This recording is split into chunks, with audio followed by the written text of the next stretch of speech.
আমরা এখন সন্নিবেশ সমযোজী বন্ধন সম্পর্কে জানবো। নাম শুনেই বোঝা যাচ্ছে এটা সমযোজী বন্ধনের মতো, বাট পার্থক্যটা কি সেটা আমরা খুব সহজেই বুঝতে পারি। জাস্ট আমরা একটু খেয়াল করি যে আমরা একটা হাইড্রোজেন আর একটা ক্লোরিন দেখতে পাচ্ছি। হাইড্রোজেন তার আউটার মোস্ট শেলে আমাদের ইলেকট্রন থাকে একটা, আর ক্লোরিনের আউটার মোস্ট শেলে ইলেকট্রন থাকে 7টা। তো তারা যখন তাদের সর্ববহিস্থ শক্তি স্তরের একটা একটা ইলেকট্রন শেয়ার করে, তখন আমাদের হাইড্রোজেন সে দ্বিত্বপূর্ণ হয় এবং ক্লোরিন তার অষ্টকপূর্ণ হয়। তো দুইজনেই স্থিতিশীল হয়ে যাচ্ছে এবং তখন আমরা পাচ্ছি হাইড্রোজেন এবং ক্লোরিনের মাঝখানে একটা সমযোজী বন্ধন বা একক বন্ধন, এবং পরে পোলারিটির কারণে হয়তো শিফট হয়, বাট তারা দুইজনেই ইলেকট্রন সরবরাহ করে এবং সেই ইলেকট্রন দুইটাকে তারা সমানভাবে শেয়ার করে। এটা হলো কি আমাদের সমযোজী বন্ধন। আর সন্নিবেশ বন্ধনে যেটা হবে যে আমাদের হাইড্রোজেন প্লাস, তার কিন্তু কোনো ইলেকট্রন নাই, হাইড্রোজেনের ইলেকট্রন একটা, বাট হাইড্রোজেন থেকে যদি আমি ওই ইলেকট্রনটাও বের করে নেই তাহলে আমরা পাই হাইড্রোজেন প্লাস, তার কোনো ইলেকট্রন নাই। আর অ্যামোনিয়া তার যেটা হলো গিয়ে এখানে আমরা যেটা পাচ্ছি মুক্তজোড় ইলেকট্রন দেখতে পাচ্ছি। তো অ্যামোনিয়া যেটা করে হাইড্রোজেন প্লাসের সাথে বন্ধন তৈরি করে এবং সেই বন্ধনটাকে আমরা এরকম একটা তীর চিহ্ন দিয়ে দেখাই, এবং সেই তীর চিহ্ন বা বন্ধন তৈরি হওয়ার জন্য এটা একটা সমযোজী বন্ধন। কিভাবে বুঝলাম?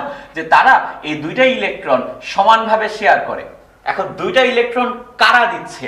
হাইড্রোজেন প্লাস সে কোনো ইলেকট্রন সরবরাহ করতে পারতেছে না, কারণ তার কোনো ইলেকট্রন নাই।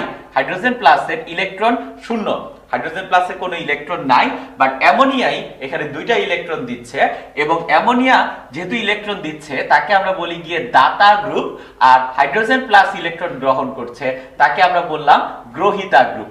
অর্থাৎ এটা একটা সমযোজী বন্ধন, কারণ তারা শেয়ার করতেছে। আসল সমযোজী বন্ধনের সাথে এই সমযোজী বন্ধনের পার্থক্যটা কোথায়?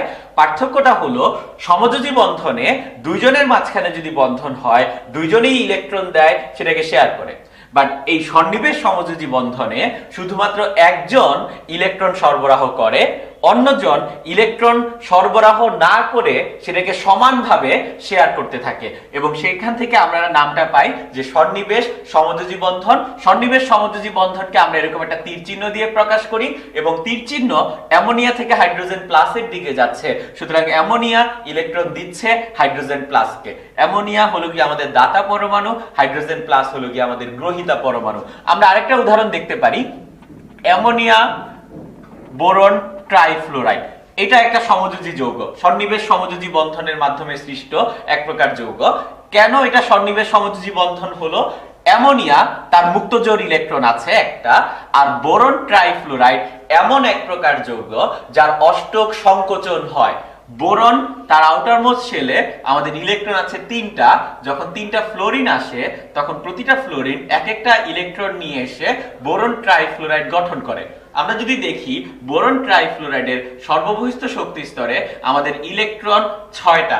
আমরা যে অষ্টক নিয়ম জানি এটা সেই নিয়মের ব্যতিক্রম, 8টা ইলেকট্রন না থেকে 6টা ইলেকট্রন থেকেই এটা আমাদের যৌগ গঠন করছে। তো এটার ইলেকট্রন ডিফিসিয়েন্সি আছে, ইলেকট্রন কম। এই কম ইলেকট্রন পোষানোর জন্য সে অ্যামোনিয়ার যে মুক্তজোড় ইলেকট্রন আছে সেটা দিয়ে অষ্টক পূরণ করে, এবং তখন আমরা এই সন্নিবেশ বন্ধন বিশিষ্ট যৌগটা পাই। এবং এখানেও আমাদের অ্যামোনিয়ার দাতা এবং বোরন ট্রাইফ্লোরাইড হলো গিয়ে আমাদের গ্রহীতা। আমরা এই সন্নিবেশ বন্ধনের আরো প্রয়োগ দেখতে পাই জটিল যৌগের ভিতর। জটিল যৌগ, ফর এক্সাম্পল এখানে আমরা একটা জটিল আয়ন দেখতে পাচ্ছি, হেক্সাসায়ানোফেরেট আয়ন, এবং এই হেক্সাসায়ানোফেরেট আয়নের গঠন আমরা জানি। আমাদের থার্ড ব্র্যাকেটের ভিতর যে ধাতুটা থাকে তাকে আমরা বলি কেন্দ্রীয় মৌল। আয়রন আমাদের কেন্দ্রীয় মৌল, আর থার্ড ব্র্যাকেটের ভিতর ধাতু ছাড়া যারা আছে 6টা সায়ানাইড মূলক আছে। এই 6টা সায়ানাইড মূলক হলো গিয়ে আমাদের লিগ্যান্ড। লিগ্যান্ড মানে হলো ইলেকট্রন দাতা। তারা ইলেকট্রন দান করে, কাকে ইলেকট্রন দান করে? কেন্দ্রীয় মৌলকে, কেন্দ্রীয় ধাতুকে ইলেকট্রন দান করে। এবং কিভাবে ইলেকট্রন দান করে? সন্নিবেশ বন্ধন তৈরির মাধ্যমে তাদের মুক্তজোড় ইলেকট্রনটা তারা আয়রন বা কেন্দ্রীয় মৌলকে দান করে। অর্থাৎ জটিল যৌগে আমরা পাই ততগুলি সন্নিবেশ বন্ধন যতগুলি কিনা আমার ধাতুর সন্নিবেশ সংখ্যা। আয়রনের সন্নিবেশ সংখ্যা 6, তার জন্য আমরা দেখি যে 6টা লিগ্যান্ড 6টা সন্নিবেশ বন্ধন তৈরি করছে। তো এরকম সন্নিবেশ সমযোজী বন্ধন আমরা অনেক জায়গায় দেখতে পাই, বাট আমাদের এটা মনে রাখা লাগবে যে নরমাল সমযোজী বন্ধনের সাথে সন্নিবেশ সমযোজী বন্ধনের পার্থক্য হলো যখন আমার সন্নিবেশ সমযোজী বন্ধন হয় দুইটা পার্টির শুধুমাত্র একটা পার্টি ইলেকট্রন সাপ্লাই করে আর দুইজন মিলেই ওই ইলেকট্রনগুলিকে শেয়ার করে। হাইড্রোজেন বন্ধন এক প্রকার বিশেষ ধরনের আকর্ষণ বল বলা যায়। এবং হাইড্রোজেন বন্ধন কখন হয়, যে আমাদের হাইড্রোজেনের সাথে যখন অধিক তড়িৎ ঋণাত্মক কোনো মৌলের এক প্রকার আকর্ষণ বল দেখা দেয়, সেই আকর্ষণ বলকে আমরা বলি হাইড্রোজেন বন্ধন। এবং সেই আকর্ষণ বল বা হাইড্রোজেন বন্ধনটাকে আমরা এরকম ডট ডট দিয়ে প্রকাশ করি। সুতরাং হাইড্রোজেন বন্ধন হলো কি আমাদের ডট ডট বন্ধন, আমরা এইভাবে বলতে পারি। তো হাইড্রোজেন বন্ধনের উদাহরণ কি? ফর এক্সাম্পল আমরা বললাম যে আমার কাছে একটা হাইড্রোজেন ফ্লোরাইডের অণু আছে। হাইড্রোজেন ফ্লোরাইডের অণুর ভিতর হাইড্রোজেন আর ফ্লোরিনের মাঝে যে বন্ধনটা, সেটা কিন্তু সমযোজী বন্ধন, আমরা সবাই জানি। এখন আমার একটা হাইড্রোজেন ফ্লোরাইডের অণুর সাথে ঠিক পাশে যদি আমি আরেকটা হাইড্রোজেন ফ্লোরাইডের অণু রাখি, তখন যেটা হয় যে আমার এই হাইড্রোজেন এবং এই ফ্লোরিনের মাঝে ডাইপোল ডাইপোল আকর্ষণ বলের কারণে এক প্রকার আকর্ষণ বল কাজ করে। ডাইপোল ডাইপোল মানে হলো যে এই হাইড্রোজেন ফ্লোরাইড অণুতে যেটা হয়, ফ্লোরিন ডেল্টা মাইনাস এবং হাইড্রোজেন ডেল্টা প্লাস হয়ে যায় পোলারিটির কারণে। ফ্লোরিনের তড়িৎ ঋণাত্মকতা অনেক বেশি, তাই ফ্লোরিন নেগেটিভ চার্জ এবং হাইড্রোজেন প্রায় পজিটিভ চার্জে চার্জিত হয়ে যায়। ঠিক একইভাবে এই হাইড্রোজেন ফ্লোরাইডেও সেম কাহিনী, ফ্লোরিন নেগেটিভ চার্জ, হাইড্রোজেন প্রায় পজিটিভ চার্জ হয়ে যায়। এবং পাশাপাশি দুইটা অণুর একটার পজিটিভ চার্জ বিশিষ্ট হাইড্রোজেনের সাথে আরেকটায় অনেক হাই ইলেকট্রোনেগেটিভিটি সম্পন্ন একটা মৌলের যেই ডট ডট বন্ধন বা আকর্ষণ বল আমরা দেখতে পাই, তাকে আমরা বলি হাইড্রোজেন বন্ধন। এবং এই হাইড্রোজেন বন্ধন যেটা করে যে আমাদের আন্তঃআণবিক আকর্ষণ বলটা অনেক বাড়ায় দেয়। হাইড্রোজেন বলের কারণে আমাদের আন্তঃআণবিক আকর্ষণ বল অনেক বৃদ্ধি পায়। ফলে দেখা যায় যে আমাদের কোনো একটা অণু সে গ্যাসীয় অবস্থায় না থেকে তরল অবস্থায় বা তরল অবস্থায় না থেকে কঠিন অবস্থায় অবস্থান করছে হাইড্রোজেন বন্ধনের কারণে। তো হাইড্রোজেন বন্ধন বেসিক্যালি দুই প্রকার, আন্তঃআণবিক হাইড্রোজেন বন্ধন এবং অনুস্থ হাইড্রোজেন বন্ধন। আন্তঃআণবিক মানে কি, যে আমার পাশাপাশি দুইটা অণু বা অনেকগুলি অণুর মাঝখানে যে হাইড্রোজেন বন্ধন কাজ করে। ফর এক্সাম্পল আমরা আরেকটা উদাহরণ দেখতে পারি যে পানির একটা পানি পাশে আরেকটা পানি, পাশাপাশি দুই অণু পানি আছে। একটা পানির হাইড্রোজেনের সাথে পাশের পানির অক্সিজেনের যে ডট ডট বন্ধন থাকে, সেটা হলো কি আমাদের হাইড্রোজেন বন্ধন। এবং এটাকে আমরা বলি আন্তঃআণবিক হাইড্রোজেন বন্ধন। কেন? একটা অণু আর আরেকটা অণু, দুইটা অণুর মাঝখানে যে হাইড্রোজেন বন্ধন থাকে সেটা হলো আন্তঃআণবিক হাইড্রোজেন বন্ধন। হাইড্রোজেন ফ্লোরাইডের যে উদাহরণটা আমরা দিলাম, সেটাও একটা আন্তঃআণবিক হাইড্রোজেন বন্ধনের উদাহরণ। আর অনুস্থ হাইড্রোজেন বন্ধন এটা হলো গিয়ে যে আমার একই অণুর মাঝখানে যখন হাইড্রোজেন বন্ধন থাকে। ফর এক্সাম্পল আমরা যদি বলি যে অর্থ নাইট্রোফেনল, এটুকু হলো গিয়ে ফেনল, আর অর্থ নাইট্রো মানে তার অর্থ পজিশন, এটা হলো তার অর্থ পজিশন ফেনলের পার্সপেক্টিভে। সেখানে যদি আমাদের নাইট্রো গ্রুপ থাকে, অর্থ নাইট্রোফেনল, তখন যেটা হয় যে আমার ফেনলের হাইড্রোজেন এবং নাইট্রোর অক্সিজেন তাদের মাঝখানে হাইড্রোজেন বন্ধন কাজ করা শুরু করে। সুতরাং অর্থ নাইট্রোফেনলে আমরা দেখি যে আমাদের হাইড্রোজেন বন্ধন দেখা যায়। কিন্তু প্যারানাইট্রোফেনলে, প্যারানাইট্রোফেনলের গঠনটা কি রকম? প্যারানাইট্রোফেনলের গঠনটা হবে, ফেনল হলো গিয়ে OH, এটা তার অর্থ পজিশন, এটা তার মেটা পজিশন, এবং এই দূরেরটা হলো গিয়ে তার প্যারা পজিশন। এই প্যারা পজিশনে যদি নাইট্রো গ্রুপ থাকে, এটা হলো প্যারানাইট্রোফেনল। অর্থোনাইট্রোফেনলে আমরা দেখলাম হাইড্রোজেন বন্ধন হয়, কিন্তু প্যারানাইট্রোফেনলে হাইড্রোজেন বন্ড হয় না। এবং কারণটা খুবই সুন্দর মতো ভিজিবল, যে এখানে অর্থোনাইট্রোফেনলে আমাদের অক্সিজেন এবং হাইড্রোজেন খুব কাছাকাছি জায়গায় অবস্থান করে বলে তাদের মাঝখানে একটা আকর্ষণ বল কাজ করে। কিন্তু যখন প্যারানাইট্রোফেনল আমরা দেখি, তখন হাইড্রোজেন এবং অক্সিজেনের মাঝখানে অনেক দূরত্ব, ফলে তাদের মাঝখানে কোনো হাইড্রোজেন বন্ধন হয় না। প্রশ্ন করতে পারি যে এইটা কি, এই অক্সিজেন হাইড্রোজেন তো খুব কাছাকাছি, তাদের মাঝখানে হাইড্রোজেন বন্ধন নাই কেন? কারণ তারা তো সমযোজী বন্ধন দিয়ে যুক্ত।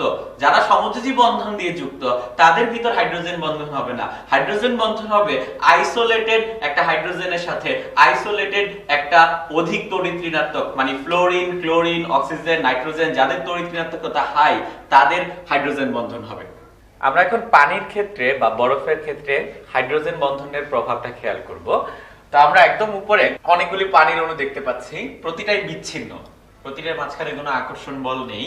তো এই অবস্থায় আমরা বলি যে এটা হলো গিয়ে জলীয় বাষ্প। এটা কিন্তু পানি না, এটাকে আমরা বলি গিয়ে জলীয় বাষ্প। কেন? কারণ তাদের আন্ত অণু আকর্ষণ বলের পরিমাণ কিন্তু জিরো, অণুগুলোর মাঝখানে কোনো আকর্ষণ বল নেই, দ্যাটস ওয়াই ওটা হলো জলীয় বাষ্পের সংকেত। যখন আমার এই জলীয় বাষ্পের অণুগুলো হাইড্রোজেন বন্ধন দিয়ে কানেক্টেড থাকে, কিসের কিসের মাঝখানে হাইড্রোজেন বন্ধন? হাইড্রোজেন এবং অনেক বেশি তড়িৎ ঋণাত্মক কোন একটা অক্সিজেনের সাথে তাদের যেই হাইড্রোজেন বন্ধন হয়, এই হাইড্রোজেন বন্ধন দিয়ে যখন যুক্ত থাকে সরল রৈখিক ভাবে, তখন তাকে আমরা বলি গিয়ে পানি। আর এই যে নিচে যে স্ট্রাকচারটা আমরা দেখতে পাচ্ছি সেটা হলো গিয়ে আমাদের বরফের সংকেত, অর্থাৎ উপরেরটা হলো গ্যাস, নিচেরটা হলো গিয়ে তরল পদার্থ, আর এটা হলো গিয়ে আমাদের কঠিন পদার্থ। এবং এই তিনটার ভিতর শুধুমাত্র পার্থক্য এক জায়গায়, সেটা হলো হাইড্রোজেন বন্ধনের সংখ্যা। যখন গ্যাসীয় অবস্থায় ছিল আমাদের হাইড্রোজেন বন্ধন ছিল না বললেই চলে, যখন সে তরল অবস্থায় ছিল তখন আমাদের হাইড্রোজেন বন্ধন যতগুলি ছিল, কঠিন অবস্থায় হাইড্রোজেন বন্ধনের সংখ্যা তার চেয়ে বেশি। এবং এটা আমরা বুঝতে পারি এই চক্রাকার গঠন থেকে। ব্যাপারটা খুবই সহজ। আমরা যদি দুইজন পাশাপাশি হাত ধরে দাঁড়াই, আমাদের শুধুমাত্র এক জায়গায় বন্ধন হবে, কিন্তু আমরা দুইজনেই যদি গোল হয়ে দাঁড়াই, দুইজনে গোল হয়ে দাঁড়াই, তাহলে আমাদের বন্ধন হবে কিন্তু দুই জায়গায়। আমরা যদি তিনজনের কথা চিন্তা করি, তিনজন যদি পাশাপাশি হাত ধরে দাঁড়াই, আমাদের বন্ধন হবে দুই জায়গায়। আর আমরা তিনজন যদি গোল হয়ে দাঁড়াই, তাহলে আমাদের বন্ধন হবে গিয়ে তিন জায়গায়। অর্থাৎ যখন আমরা চাকরিকভাবে দাঁড়াচ্ছি, আমাদের হাইড্রোজেন বন্ধনের পরিমাণ বাড়ছে, এবং হাইড্রোজেন বন্ধনের পরিমাণ যদি বাড়ে, সুতরাং আমাদের আন্ত অণু আকর্ষণ বল বাড়ছে, দ্যাটস ওয়াই ওইটা তরল পদার্থ আর নিচেটা হলো গিয়ে আমাদের কঠিন পদার্থ। আমরা দেখতে পাই এখানে আমাদের 5টা হাইড্রোজেন বন্ড আছে 6টা পানির অণুর মাঝখানে, আর এখানে 6টা পানির অণুর মাঝখানে আমাদের 6টা হাইড্রোজেন বন্ধন আছে। হাইড্রোজেন বন্ধন বেশি, আন্তঃআণবিক আকর্ষণ বল বেশি, তাই এটা কঠিন পদার্থ, অর্থাৎ এটা হলো গিয়ে বরফ। আরেকটা কথা আছে যে বরফের ব্যতিক্রমী প্রসারণ। সেটা কি? যে 4 ডিগ্রি সেলসিয়াস তাপমাত্রায় আমাদের বরফের ঘনত্ব সবচেয়ে বেশি।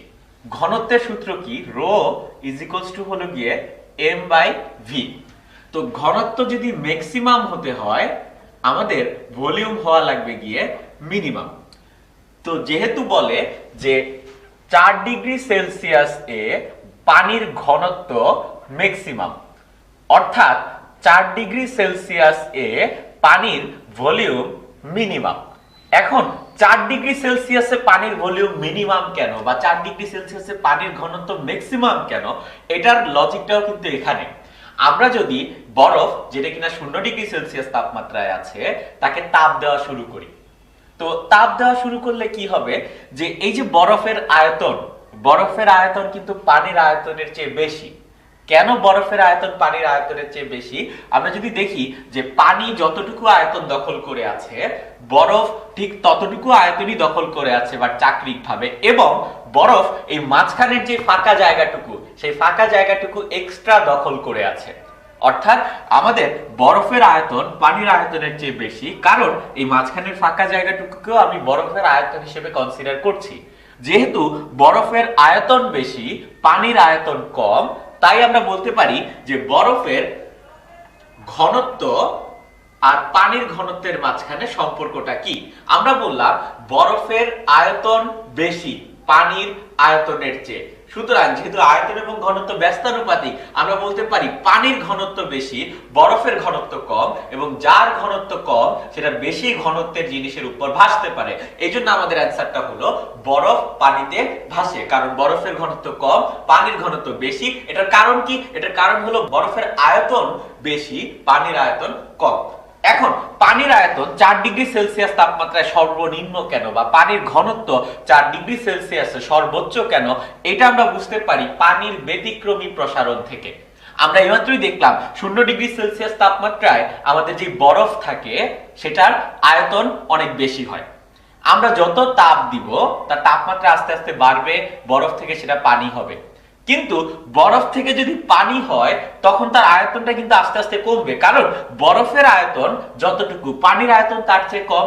তো 0 ডিগ্রি সেলসিয়াস তাপমাত্রার আমরা যদি একটা গ্রাফ আঁকি, যে এদিকে হলো গিয়ে তাপমাত্রা ডিগ্রি সেলসিয়াস আর এদিকে হলো গিয়ে আয়তন। 0 ডিগ্রি সেলসিয়াস তাপমাত্রায় আমাদের আয়তন যতটুকু ছিল, দেখা যাবে আমার তাপমাত্রা বাড়াতে থাকলে আয়তন কমতেছে, এবং এই আয়তনটা 4 ডিগ্রি সেলসিয়াস পর্যন্ত কমতে থাকে। কেন? কারণ 4 ডিগ্রি সেলসিয়াস পর্যন্ত আমাদের এই স্ট্রাকচারটা ভেঙে এই স্ট্রাকচারে পৌঁছায়, তরলের স্ট্রাকচারে পৌঁছাতে তার 4 ডিগ্রি সেলসিয়াস পর্যন্ত লাগে। এবং তারপর যত আমরা তাপ দেই, যত তাপমাত্রা বাড়াই, দেখা যায় আমাদের আয়তন সেই অনুযায়ী বাড়ছে। অর্থাৎ তাপমাত্রা বাড়ানোর সাথে সাথে আয়তন বাড়ার কথা, কিন্তু 0 থেকে 4 ডিগ্রি সেলসিয়াস তাপমাত্রায় পানির ক্ষেত্রে তাপমাত্রা বাড়ালে আমাদের আয়তনটা হ্রাস পায়। কেন হ্রাস পায়? কারণ এই বরফের স্ট্রাকচার থেকে সে পানির স্ট্রাকচারে যায়, বরফের স্ট্রাকচারের আয়তন বেশি, পানির স্ট্রাকচারের আয়তন কম। এই জন্য তাপমাত্রা 0 থেকে 4 ডিগ্রি সেলসিয়াস পর্যন্ত বাড়াতে থাকলে আমাদের আয়তনটা কমতে থাকে। এবং 4 ডিগ্রিতে আমরা গ্রাফ থেকে দেখতে পাচ্ছি 4 ডিগ্রিতে আমাদের আয়তনটা থাকে সর্বনিম্ন। এরপর যদি আমি তাপমাত্রা বাড়াই, তাপমাত্রা বাড়ানোর সাথে সাথে আমার আয়তন বাড়ে, অর্থাৎ 4 ডিগ্রিতে আয়তন মিনিমাম, সুতরাং 4 ডিগ্রিতে আমাদের ঘনত্ব ম্যাক্সিমাম হবে। এই জন্য আমরা বলি যে পানির ঘনত্ব 4 ডিগ্রি সেলসিয়াস তাপমাত্রায় ম্যাক্সিমাম হয়, এবং সেটা হলো কি 1000। কেন 4 ডিগ্রি সেলসিয়াসে ম্যাক্সিমাম হয়? কারণ 4 ডিগ্রি সেলসিয়াস তাপমাত্রায় পানির ব্যতিক্রমী প্রসারণের জন্য পানির আয়তনটা হয় গিয়ে সর্বনিম্ন। আমাদের সমযোজী যৌগ অনেক সময় আয়নিক যৌগের মতো আচরণ করে। যেমন আয়নিক যৌগ পানিতে দ্রবীভূত হয়, এবং আমাদের কিছু কিছু সমযোজী যৌগ দেখা যায় তারা পানিতে দ্রবীভূত হচ্ছে, বা তারা পোলারিটি ধর্ম দেখায়। এখন পোলারিটি ধর্ম কি, বা কখন কখন আমাদের সমযোজী যৌগ আয়নিক ধর্ম দেখায়, সেটা আমরা তড়িৎ ঋণাত্মকতার পার্থক্য থেকে খুব সহজেই বুঝতে পারি। তো আমরা এখানে কয়েকটা বেসিক তড়িৎ ঋণাত্মকতা বিশিষ্ট মৌল দেখালাম, যেগুলো আমাদের সাধারণত লাগে। ফ্লোরিনের 4, অক্সিজেনের 3.5, নাইট্রোজেনের 3.1, ক্লোরিনের 3, হাইড্রোজেনের 2.1, কার্বনের 2.5, এছাড়াও আরো লাগতে পারে আমাদের। তো যখন আমাদের কোন একটা যৌগের দুইটা পরমাণু তাদের তড়িৎ ঋণাত্মকতার পার্থক্য 0 হয়, তখন তাকে আমরা বলি বিশুদ্ধ সমযোজী অণু বা বিশুদ্ধ সমযোজী যৌগ। ফর এক্সাম্পল, আমরা বললাম Cl2। এখানে ক্লোরিন এবং ক্লোরিন এই দুইটার তড়িৎ ঋণাত্মকতার পার্থক্য দুইটারই হলো গিয়ে 3। তার মানে তাদের ডেল্টা ইলেকট্রোনেগেটিভিটি অর্থাৎ তড়িৎ ঋণাত্মকতার পার্থক্য হলো 3 - 3, that is equals to 0। That's why আমরা বলি আমাদের এই যে Cl2, এটা হলো গিয়ে একটা বিশুদ্ধ সমযোজী অণু। যখন তার তড়িৎ ঋণাত্মকতার পার্থক্য কত আসলো? 0 আসলো। যখন আমাদের তড়িৎ ঋণাত্মকতার পার্থক্য 0.5 এর চেয়ে কম হয়, তখন আমরা বলি যে সে অপোলার। মানে কি? ফর এক্সাম্পল, আমরা বললাম CH4। CH4 এর গঠনটা যদি আমরা একটু খেয়াল করি, যে একটা কার্বন, তার 4টা হাত, 4টা বন্ড, প্রতিটা বন্ডে আছে হাইড্রোজেন, এভাবে। তো এখন কার্বনের ইলেকট্রোনেগেটিভিটি হলো গিয়ে 2.5, আর হাইড্রোজেনের ইলেকট্রোনেগেটিভিটি 2.1। তড়িৎ ঋণাত্মকতার পার্থক্য 0.5 এর চেয়ে কম, এখানে তড়িৎ ঋণাত্মকতার পার্থক্য 0.4। অর্থাৎ আমরা বলি যে আমাদের বন্ধনজোড় ইলেকট্রনগুলো তড়িৎ ঋণাত্মকতার পার্থক্য খুব বেশি না হওয়ার কারণে প্রায় মাঝামাঝি জায়গায় অবস্থান করে, এবং এখানে কোনো পোল তৈরি হয় না। কার্বনের ক্ষেত্রে কোনো ডেল প্লাস বা হাইড্রোজেনের ক্ষেত্রে কোনো ডেল মাইনাস টাইপের কোনো পোল তৈরি হয় না। এই জন্য আমরা বলি যে এই যে মিথেন, এটা হলো গিয়ে অপোলার। বা আমরা যদি অন্য কোনো কথা বলি, ধরো C2H6, এখানেও আমরা কার্বন আর হাইড্রোজেনের তড়িৎ ঋণাত্মকতা কাউন্ট করে বলবো যে এটাও কিন্তু আমাদের অপোলার। আমরা আগে দেখে নিই যে পোলারটা কি। পোলার বলতে আমরা কি বুঝাচ্ছি, যে পরেরটা যেটা, যখন তড়িৎ ঋণাত্মকতার পার্থক্য 0.5 থেকে 1.7 হয়, তখন তাকে আমরা বলি গিয়ে পোলার। খেয়াল করি, হাইড্রোজেন এবং ক্লোরিন, হাইড্রোজেনের তড়িৎ ঋণাত্মকতা 2.1, ক্লোরিনের তড়িৎ ঋণাত্মকতা 3। ক্লোরিনের যেহেতু তড়িৎ ঋণাত্মকতা বেশি, দ্যাটস ওয়াই যেটা হয়, ক্লোরিনের বন্ধনজোড় ইলেকট্রনগুলো ক্লোরিনের দিকে বেশি পরিমাণে ঝুঁকে যায়। ফলে আমরা বুঝতে পারি যে এখানে ক্লোরিনের এখানে একটা আংশিক ঋণাত্মক এবং হাইড্রোজেনের এখানে একটা আংশিক ধনাত্মক মেরু বা পোল তৈরি হচ্ছে। যে সকল যৌগে মেরু বা পোল তৈরি হয় তাদেরকে আমরা বলি গিয়ে পোলার যৌগ। ঠিক একইভাবে আমরা খেয়াল করি অ্যামোনিয়া। অ্যামোনিয়া হলো গিয়ে আমাদের NH3। নাইট্রোজেনের আমাদের তড়িৎ ঋণাত্মকতার পার্থক্য, তড়িৎ ঋণাত্মকতা হলো গিয়ে 3.1, এবং হাইড্রোজেনের তড়িৎ ঋণাত্মকতা 2.1। আমি প্রতিটা বন্ধনকে আলাদা আলাদা ভাবে চিন্তা করি। এই বন্ধনের তড়িৎ ঋণাত্মকতার পার্থক্য কত? 1। 3.1 আর 2.1 এর ডিফারেন্স 1। দ্যাটস ওয়াই যেটা হয়, আমাদের বন্ধনজোড় ইলেকট্রনগুলো অধিক তড়িৎ ঋণাত্মক নাইট্রোজেনের দিকে ঝুঁকে পড়ে। ফলে আমরা হাইড্রোজেনের এখানে পাই একটা আংশিক ধনাত্মক মেরু, নাইট্রোজেনের ওইখানে পাই একটা আংশিক ঋণাত্মক মেরু। ঠিক একইভাবে আমি যখন মাঝখানের বন্ধনটা চিন্তা করব, এই বন্ধনে নাইট্রোজেনের তড়িৎ ঋণাত্মকতা 3.1, হাইড্রোজেনের তড়িৎ ঋণাত্মকতা 2.1, ফলে এই বন্ধনের যে বন্ধন জোড় ইলেকট্রন সেগুলিও নাইট্রোজেনের দিকে শিফট হয়ে যায়। আমরা হাইড্রোজেনের এখানে পাই প্লাস ডেল, নাইট্রোজেনের এখানে পাবো আরেকটা মাইনাস ডেল, এবং এই বন্ধনেও তার বন্ধন জোড় ইলেকট্রনগুলো নাইট্রোজেনের দিকে শিফট হয়। আমরা এখানে পাবো মাইনাস ডেল এবং প্লাস ডেল। তো উপরে তিনটা মাইনাস ডেলকে একবারে আমি লিখতে পারি -3 ডেল। বুঝাই যাচ্ছে অ্যামোনিয়া আমাদের একটা পোলার অণু, কারণ এখানে অনেক ধরনের পোল থাকছে। অর্থাৎ যদি আমার দুইটা জিনিসের ভিতর তড়িৎ ঋণাত্মকতার পার্থক্য 0.5 এর চেয়ে কম হয় তখন তাকে আমরা বলি অপোলার। আর তড়িৎ ঋণাত্মকতার পার্থক্য যদি 0.5 থেকে 1.7 এর ভিতরে হয় আমরা তাকে বলি গিয়ে পোলার। আর তড়িৎ ঋণাত্মকতার পার্থক্য যদি 1.7 এর চেয়েও বড় হয়, ফর এক্সাম্পল হাইড্রোজেন ফ্লোরাইড, হাইড্রোজেনের 2.1, ফ্লোরিনের 4, ডেল্টা ইলেকট্রোনেগেটিভিটি বা তড়িৎ ঋণাত্মকতার পার্থক্য এখানে আসে 1.9। যেহেতু তড়িৎ ঋণাত্মকতার পার্থক্য 1.7 এর চেয়েও বেশি, এ একটা সমযোজী যৌগ, কিন্তু এর প্রতিটা ধর্ম অনেকটা আয়নিক দেখায়। এই যৌগটা হাইড্রোজেন ফ্লোরাইড, যে যৌগটা যার তড়িৎ ঋণাত্মকতার পার্থক্য 1.7 এর চেয়েও বেশি, সে আয়নিক প্রকৃতির হয়ে যায়। তা আমরা এই জিনিসটা একটু ভালো মতো খেয়াল করব, এমসিকিউর জন্য খুবই বেশি ইম্পর্টেন্ট, যে আমাদের অপশন দিয়ে বলবে যে নিচের কোনটি অধিক আয়নিক প্রকৃতির, তখন কিন্তু আমার তড়িৎ ঋণাত্মকতার পার্থক্যটা তুলনা করা লাগে। তড়িৎ ঋণাত্মকতার পার্থক্য যত বেশি হবে আমাদের আয়নিক প্রকৃতি, একটা সমযোজী যৌগের আয়নিক প্রকৃতি তত বাড়বে। তড়িৎ ঋণাত্মকতার পার্থক্য যদি 0.5 এর চেয়ে কম হয় তখন আমরা বলি যে সে আয়নিক ধর্ম দেখায় না, সে হলো নন পোলার। আর তড়িৎ ঋণাত্মকতার পার্থক্য যদি 0 হয় তখন আমরা বলি যে এটা হলো গিয়ে আমাদের একটা বিশুদ্ধ সমযোজী অণু। আমাদের আয়নিক যৌগ অনেক সময় সমযোজী ধর্ম দেখায়। ক্যাটায়ন এবং অ্যানায়ন বিশিষ্ট আয়নিক যৌগ যে সমযোজী যৌগের মতো আচরণ করে এবং আমরা তার পার্সেন্টেজ বের করতে পারি। তো আমাদের কেন এই ঘটনাটা ঘটে সেটা যদি আমরা অনুসন্ধান করি, আমাদের প্রথম যে টপিকটা মাথায় আসে সেটা হলো পোলার আয়ন। পোলারিটি আমরা এইমাত্র দেখলাম। পোলারিটি আর পোলার আয়ন কমপ্লিটলি ভিন্ন জিনিস। পোলারিটি ছিল তড়িৎ ঋণাত্মকতার কারণে পজিটিভ চার্জ নেগেটিভ চার্জের উৎপত্তি, তাকে আমরা বলতাম পোলারিটি, এবং ওই টাইপের যৌগকে আমরা বলছি পোলার যৌগ। বাট পোলার আয়ন হলো যে আমাদের একটা ক্যাটায়ন আর একটা অ্যানায়ন যদি পাশাপাশি থাকে, ক্যাটায়নের প্রভাবে, ক্যাটায়ন পজিটিভ চার্জ, সে অ্যানায়নের ইলেকট্রনকে নিজের দিকে আকর্ষণ করবে। ক্যাটায়নের প্রভাবে অ্যানায়নের ইলেকট্রনের মেঘের যে বিকৃতি দেখা দেয় তাকে আমরা বলি পোলার আয়ন। এবং পোলার আয়ন যত বেশি হয় আমার যৌগটা তত বেশি সমযোজী হয়। পোলার আয়ন যদি কম হয় একটা আয়নিক যৌগ তত কম সমযোজী হবে। তো একটা আয়নিক যৌগ কখন কখন সমযোজী হবে বা কখন বেশি সমযোজী হবে, কখন কম সমযোজী হবে, সেটার জন্য ফাজানের একটা সূত্র আছে। ফাজানের সূত্রটা হলো যে ক্যাটায়নের আকার ছোট হলে বা অ্যানায়নের আকার বড় হলে বা ক্যাটায়ন এবং অ্যানায়নের চার্জ সংখ্যা বেশি হলে বা তাদের ডি এবং এফ অরবিটালে ইলেকট্রন সংখ্যা বেশি হলে আমাদের ওই যৌগটা বেশি পরিমাণ পোলারাইজড হবে, অর্থাৎ ওই যৌগটা বেশি পরিমাণে সমযোজী ধর্ম দেখাবে।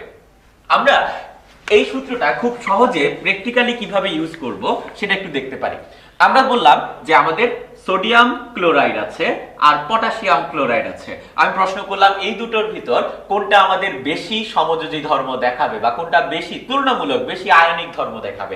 আমরা দেখব আমাদের একটা কমন পার্ট থাকবে, সেই কমন পার্টটা আমরা বাদ দিয়ে দিব। কমন পার্টটা বাদ দিলে আমরা কি পাচ্ছি? আমরা পাচ্ছি সোডিয়াম প্লাস এবং পটাশিয়াম প্লাস, দুটোই কাটা কাটা আয়ন, তার মানে এগুলো হলো কি ক্যাটায়ন। এই ক্যাটায়ন সম্পর্কে আমাদের ফাজানের সূত্রে কি বলা আছে?